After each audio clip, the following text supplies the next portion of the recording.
Returning to Earth isn't just a celebration, it's the start of a grueling battle against gravity. For astronauts, the journey back to normal begins not with parades but with physiotherapy. After months in space, their bodies are transformed, muscles wither, bones weaken, even standing feels like lifting a truck.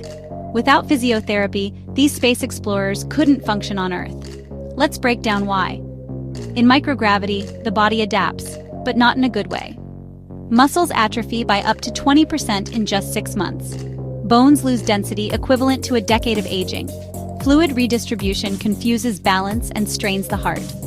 Astronauts return with the physicality of elderly patients. Their vestibular systems, the body's internal GPS, are scrambled.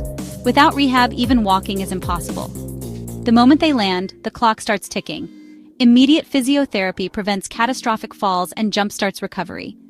We use hydrotherapy and assisted walking to reteach their bodies gravity's rules. It's like rebooting a computer, but for human movement. Recovery takes months. Programs blend resistance training to rebuild muscle, vibration therapy to stimulate bones, and proprioceptive drills to restore balance. Progress is slow but non-negotiable. A single misstep could mean permanent injury. NASA's tech arsenal includes AI-driven exoskeletons and virtual reality systems that simulate Earth's environment, tools born from physiotherapy research. The first time I stood unaided, I cried. Physiotherapists don't just fix bodies, they restore hope. These breakthroughs aren't just for astronauts. Osteoporosis patients, stroke survivors, and aging populations benefit from space-grade rehab. Every astronaut's recovery is a leap for humanity, proving that even the most broken bodies can rebuild, with the right science and grit.